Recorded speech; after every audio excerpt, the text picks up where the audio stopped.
Man, I'm telling you, it's a metaphor for America. Oh,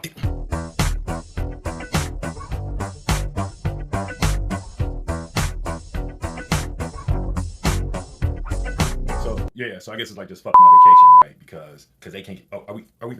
Hey man, how many times I gotta tell you? Cut. Hey, what's happening?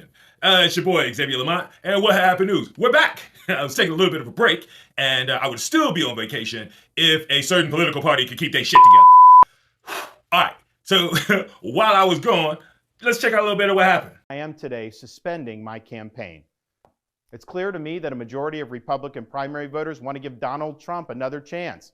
He has my endorsement because we can't go back to the old Republican guard of yesteryear, a repackaged form of warmed-over corporatism that Nikki Haley represents. You can be the most worthless Republican in America, but if you kiss the ring, he'll say you're wonderful. Trump is superior to the current incumbent, Joe Biden. That is clear. I signed a pledge to support the Republican nominee, and I will honor that pledge. I told y'all DeSantis wasn't going to be president. He should have dropped out way sooner. Dude dropped $150 million for nothing. I saw the stats. It came out to like $6,000 per vote. He got 23,000 votes. He dropped $150 million. It's like $6,000 per vote. That's insanely bad. Like historically bad for anybody. Peace, DeSantis. And then there was two. What I don't get is how the fuck Nikki Haley wound up being the number two. Like, this bitch don't even know what started the Civil War. What do you want me to say about slavery? No, what was the cause of the United States Civil War? Well, don't come with an easy question or anything. I mean, I think the cause of the Civil War was basically how government was going to run, the freedoms and what people could and couldn't do. What do you think the cause of the Civil War was? I'm sorry? I'm not running for president. I wanted to see your viewpoint on the cause of the Civil War. I mean, I think it always comes down to the role of government and what the rights of the people are.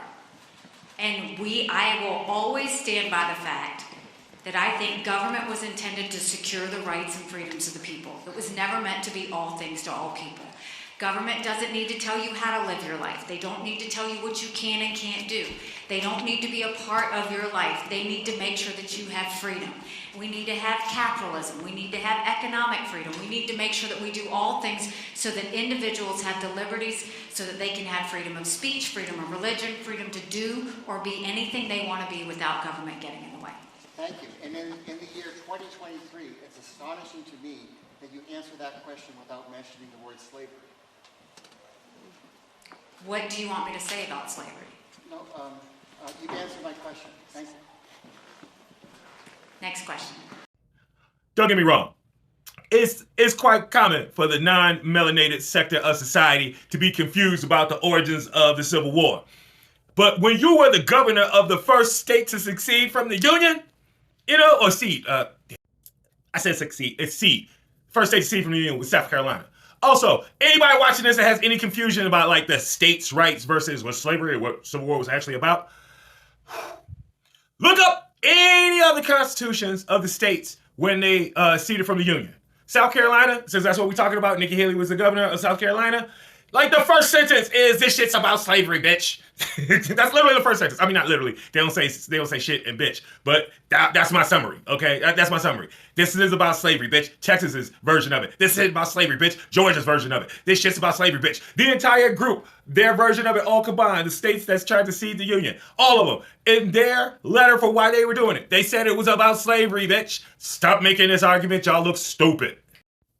While Nikki Haley remains confused about the origins of the Civil War, and Ron DeSantis tries to figure out how he gonna get them folks their money back, because, wow. Anyway, Trump is steady trumping. I mean, dude is basically just shy of calling the judge a motherfucker in the middle of the courtroom. Like, he like this close to just being like, hey, motherfucker. It's kind of wild, man. Like, look, I am not a fan of Trump. I do not want my enthusiasm in talking about this to sound as though I am a fan of him. But this shit is entertaining. I mean, if you ever watched Court before, Court is boring as fuck. This is some Looney Tunes shit. People won't believe the movie in the future. I hope to live to be old enough to when they make movies about this shit in the future to be somebody's like, I was alive in 2024. He really said that shit to the judge.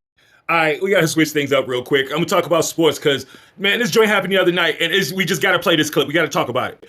I was gonna do like a breakdown, but then my son sent me this joint, and I'm just gonna. This is about last night's game. Joel Embiid went up against Victor Wembanyama, and the MVP baptized the new kid. Check this shit out. Yeah, 70. Yeah. So what did nights like tonight mean in the NBA? Shit. Yo, first of all, Embiid is actually insane for walking up on Wemby like that. Really sized Buddy up on some little bro shit. Then went and prayed about the buckets he was finna get his man. Promise you, Wemby ain't never seen nothing like this. Nobody in France got a hezzy pull like that, I promise. He's the biggest dude in the league, so it doesn't make any sense, honestly. Embiid got more guard work than most guards in the league. To be honest with you, Embiid is one of one when it comes to this scoring at the center position. There's literally nothing he can't do offensively. Collins is out there fighting for his life. He don't know what to do. He's just along for the ride. And all he did was just exist right there. Crazy thing is, there's no point guard on the court right now, so Embiid's the point guard. Walk down, hezzy pull. That is irregular. Embiid is healthy. He's actually unstoppable. This man was hell-bent on giving the Spurs bucket. Fuck that double. I'm right around. Oh, there's 3 of y'all. Don't matter. There's 1, 2, 3, 4 people in the paint. Don't matter. I ain't gonna lie. Later down the line, when they asked Wemby who was the toughest player he had to guard, if he don't say Embiid, he's a goddamn lie. Popovich threw them young boys in the deep end. You know, this shit Embiid is doing is disrespectful to Tim Duncan, Tony Parker, Ginobili, all them niggas. For any nigga that ever put on a Spurs uniform during that dynasty, this shit is fucked up. Embiid is out there ragdolling these niggas. The man only hit 1 3-pointer the whole game. Just straight hezzy pulls like he's Tracy McGrady. If this don't inspire Wemby to hit the weight room, nothing will. Wemby just standing there with his hands up praying. There's nothing he can do about this shit. At some point, I would just say fuck Maxey on that pick and just let him go. There's no way Embiid finna just keep middying me to death like he prime Melo. This is honestly insane, brother. I'm not gonna lie to you. He got Zach Collins just fucking jumping for joy. It's sink or swim time out there right now for the Spurs. Everybody getting their chance to guard him one-on-one. They still sag like he not shooting that every time. These dudes is glorified cones at this point. What they be saying, resistance is futile. I think it's time to call a spade, bro. This might be the best offensive center of all time. When it comes to scoring, bro, there's nothing he can't do to score the basketball. He got post work, mid-range work. He got the 3-ball. Nobody got a crazier bag than Embiid. It's just facts, bro. Bro, they letting anybody try to guard Embiid at this point. There's no way Sohan should ever be on Embiid. But I guess everybody else had enough. These hezzy pulls is like Hadoukens, nigga. Yeah, 70 points is actually insane, especially for a center. Just get out of his way, god damn it. Embiid really unstoppable. Whoa. I'm gonna let y'all know if you like, hey man, why Joel Embiid do the rookie boy like that? Like, why would he do the rookie boy like that? First of all, the rookie boy is supposed to be great one day, and if he's supposed to be great one day, you're supposed to get done like that, or you're supposed to stop somebody from doing you like that. That's what it is. But besides that, Joel Embiid is from Cameroon. Cameroon is a country that has been under French mandate since World War I. I kind of got a feeling folks from Cameroon don't fuck with France like that. I think that was like some shit from my home country shit. I know he's a United States citizen now, but he from Cameroon. So that's what it is. That's what that was. I was to take that and your bagels back to that bitch. I said bagels. Y'all know I'm in croissants and shit. I don't think French people fuck with bagels. I'm in croissants. Hey, I came back from vacation early because the Republican Party fucked up. Stop giving me shit about me messing up. I ain't supposed to be here. I'm supposed to be getting high on a digitally created beach that I was promised. And I'm not on my digitally created beach. I'm here talking to you motherfuckers about this dumb shit. Because Nikki Haley can't remember what started the Civil War. In other related sports news, the Chicago Bears has done some semi dumb shit. They kept Eberflus, which they finished the season strong, whatever. Harbaugh's out there. I can't believe you kept this motherfucker. But they got a new offensive coordinator, and it looks like I think they're going to stick with Justin Fields and load up and, put talent around him. And if that's what they're going to do, we'll see. Wait, I forgot the first rule of sports takes. You have to say it with, insane outrage. So take 2 on that. They are keeping a motherfucking coach that had to fire 2 niggas because they got arrested. And a 3rd nigga for gross incompetence. That's who they trusted. That's who they put their faith in. This is your king? You stupid motherfucker. Is this your king?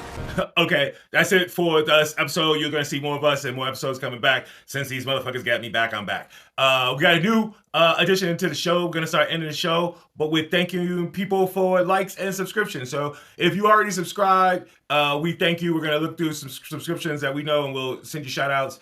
Any new subscriptions will get a big shout out and a name called out, and any likes will get their name called out. I want to shout out some long time supporters, the homie Gina, the homie Michelle, Toria, Glenn, Rudy, Pete, Mike, I'm saying only first names because I don't want people getting fucking Googled and shit. And if you like me on YouTube or anything like that, I will use your usernames. But these are people from platforms that I know just their first names that I'm thinking of. Oh man, there's people I forget. I didn't make a list. Don't worry. Moving forward, we will be looking at the new subscriptions and likes and putting the names like right here or right here. And then, we'll be shouting you out and showing you love because you know how this works. We need your likes, your subscriptions, your shares, your DMs, the hearts, the stars, all the things that make this popular, Share it with your friends. You know how this works.